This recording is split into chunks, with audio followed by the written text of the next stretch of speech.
Today on Facts That Nobody Asked For, did you know that each state has its own specific little cryptid? Cryptids are creatures that aren't like normal animals, like cows, dogs, things that we know. They're these sort of weird, strange animals. Bigfoot, for example. Mothman is one, and Ohio's is actually called the Loveland Frogman, which is very interesting. And I've never seen one. I've always wanted to go to Point Pleasant, West Virginia, and see where the bridge was, because I saw the Richard Gere movie about Mothman and all that. And I haven't. And we have people who swear up and down like they saw these things, right? Like, I saw Bigfoot, or he stole my catalytic converter, or something along those lines, right? And the response that we have is always one of skepticism. I can remember, for example, watching Unsolved Mysteries with my parents, and somebody showing off this like giant concrete footprint, talk about how Bigfoot threw rocks at his car, and this, that, and the other thing. And my mind was blown by this, because I've never seen one. It would be great, it would be really cool to see something that defies natural biology. I haven't seen it. And none of my friends and family have either. And it makes me wonder why it is that human beings equate seeing something with believing something. Not just with fantastic and things like that, but my friends have had different experiences than I have. Like, they've met different people, they've seen different things. I wasn't with them when these things happened, so when I get told a story about how they met a celebrity or they did this, that, or the other thing, I have a choice to make. And the choice that I have to make is either I believe them or I don't. 9 times out of 10, I would say that I believe them, because I have no reason not to believe them. Why would somebody want to lie about meeting a celebrity or something? And I know that there are people that do that. But I trust people enough not to lie. A great example of this is when I ran into a professional wrestler at an airport in Denver, and I took a picture of him, but not with him. And so it was like, oh yeah, that's not proof that you actually met him. And I'm like, but I was nervous. That's why we go out of our ways to do these meet and greet things, to meet with people so we can show, yes, I've met them. I actually still, on my phone, I have a picture of myself with Ian McDiarmid, Senator Palpatine from Star Wars. So I went to a Comic-Con to do that. So I have proof that that happened. Or I could just be lying and making the whole thing up. The problem is that human beings have this tendency to need absolute abject proof about something before they'll take it for what it's worth. Otherwise known as being a doubting Thomas, which is the passage we read from John today. Year after year, this is what we do, friends.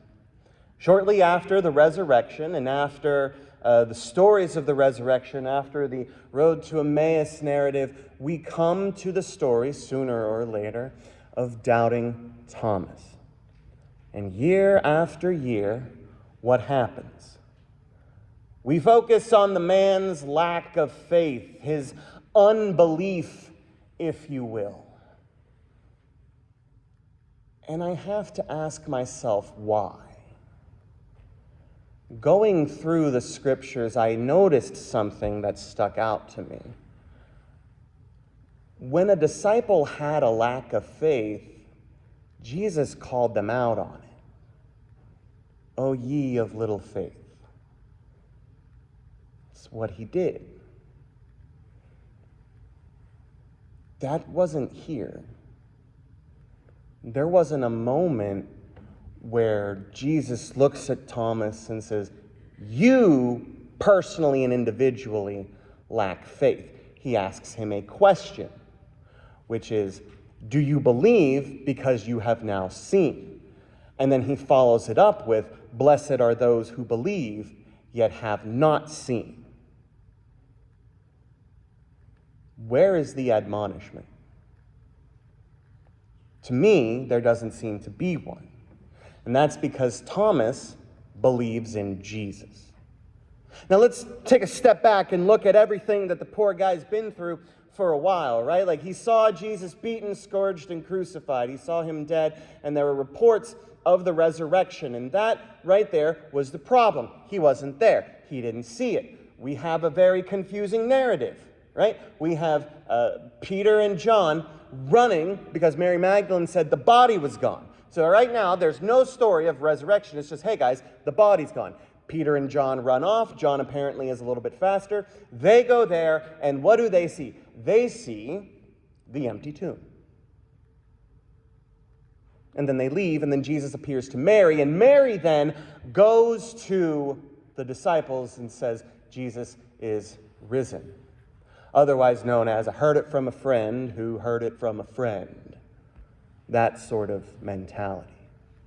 The very next resurrection narrative that we get is the road to Emmaus, which the big 12, well, 11 now, the disciples are not there. And so Jesus appears to Cleophas and these other people and speaks with them, and they recognize him. And then they get to tell the disciples, hey, we've seen the risen Lord. And so now we have two resurrection narratives where the disciples have not seen them. And so I get it. Because natural human biology states that dead things don't come back to life. Well, they do when Jesus does it, but Jesus can't do it because Jesus is the one who died. So it wouldn't make sense that Jesus is able to bring himself back to life. Like, we're already stretching the notion of the unbelief here as it is. And everyone's afraid. The disciples are scared. They're holed up in a house because they're kind of sort of co-conspirators for a political traitor who just died. And they're afraid of what their own people, the fellow Jews, will do to them. And so they hole up in a house, lock the doors, lock the windows, and Thomas is the designated shopper, I guess, to go get supplies. One of my favorite quotes that I've ever heard is that fear is the mind killer. Fear is the little death that leads to total obliteration. Because that's what fear does. Fear makes you stop. Fear makes you not move. Fear is what holds you back all the time. And the disciples right now, they're afraid. And that's what's important in this resurrection narrative, that everybody is afraid. And you want to know how you know that's important? Because what's the first thing that Jesus says when he shows up there? Peace be with you. Now, he just shows up randomly in the middle of the room. The doors are locked, windows are locked. He shows up magically in the middle of the room and then just starts saying, peace be with you. He is reassuring them, yes, things are bad. Things are dangerous right now. I totally get that. I understand that. I accept that. But peace be with you. And then maybe they start to remember what it was Jesus said a little bit ago. My peace I give to you. I do not give to you as the world gives. And Paul will later go on to describe this as the peace that passes all understanding. That when the chips are down, when it seems like the end, it's not. And you're calm, and you're cool, and you're collected, while everyone else is freaking out around you, and you're the calm little center of the universe, and people are asking you, how? And the answer is, I don't know. Maybe because I just trust Jesus. I can tell you guys right now to not worry about things, because I know everybody has got their own individual worries. Bills, car payments, car running, what we're going to do for lunch if we have this, that, or the other thing. Everyone's got to worry. Those are just the little ones, right? Wars, rumors of wars, earthquakes, shootings in America, like all of these things are things that we worry about on a daily basis. I could stand up here right now and just say, guys, don't worry. And all of you would be like, nice sentiment, doesn't help. The fact of the matter is that in the midst of this fearful and chaotic world, that peace cannot come apart from Jesus. And the fact that Jesus Christ has been resurrected, defeated the powers of both sin and death, should give the disciples quite a lot of peace. Because things are different now. And then we have a nice little mini Pentecostal moment. And then Jesus leaves. And then Thomas comes back. And they're like, dude, you're not going to believe it. Jesus was here. And Jesus, the one who died, you get the whipping, and the nailing on the cross, like that Jesus. Yeah, he was here. And he doesn't believe. And I don't think that it's that he doesn't believe in Jesus because he saw the power of God firsthand. Like he saw the person of Jesus Christ. He didn't believe his friends because it was too good to be true. He was still scared. He was still existing in a state of perpetual fear, not knowing what was going to happen. Because fear is the mind killer. And so that's what Thomas doubts.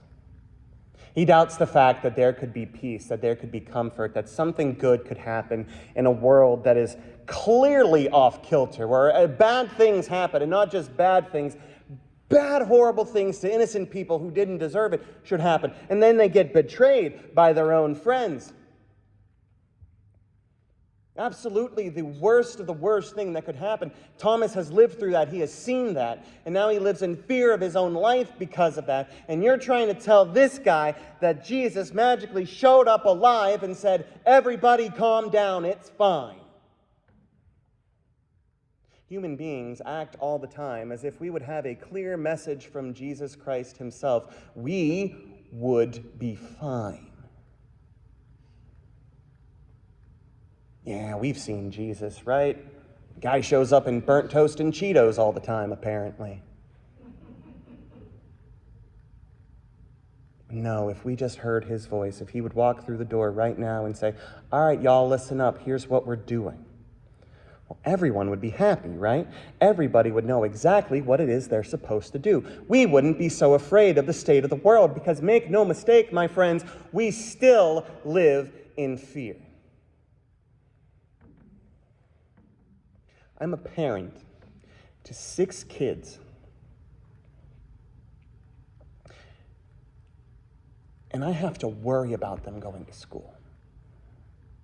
When I get a text message that we're having a lockdown, and my heart leaps in my throat because I have no idea what's going on. And then it was just an unplanned practice.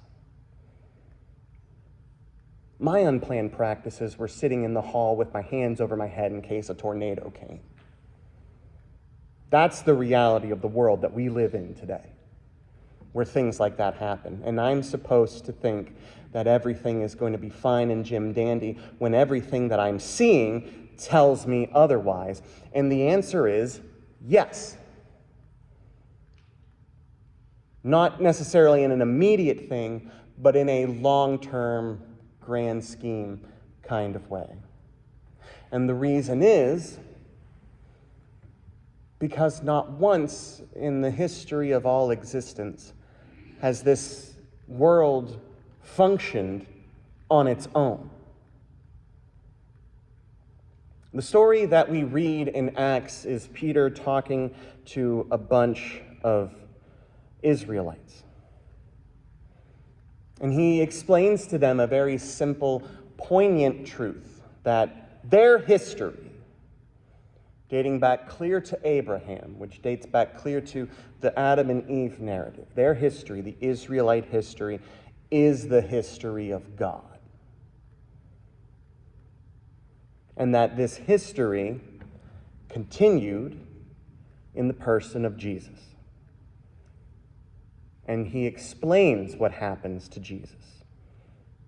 How he was a man of God, blessed by God, all of this stuff, was the Messiah, and died because of people outside the law, not the Israelite people.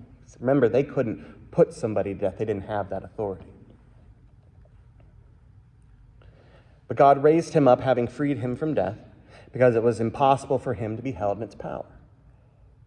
This is the point, he says, where we are in not only human history, not only your history, but in God's history, because it's all one and the same. And then he name drops King David, which means everybody should be listening and paying attention. David knew this because he was a prophet and he talked about the Messiah.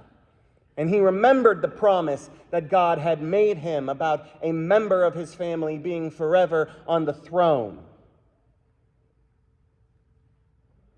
Fellow Israelites, I may say to you confidently that our ancestor David, that he both died and was buried, and his tomb is with us to this day. Since he was a prophet, he knew that God had sworn with him an oath that he would put one of his descendants on the throne.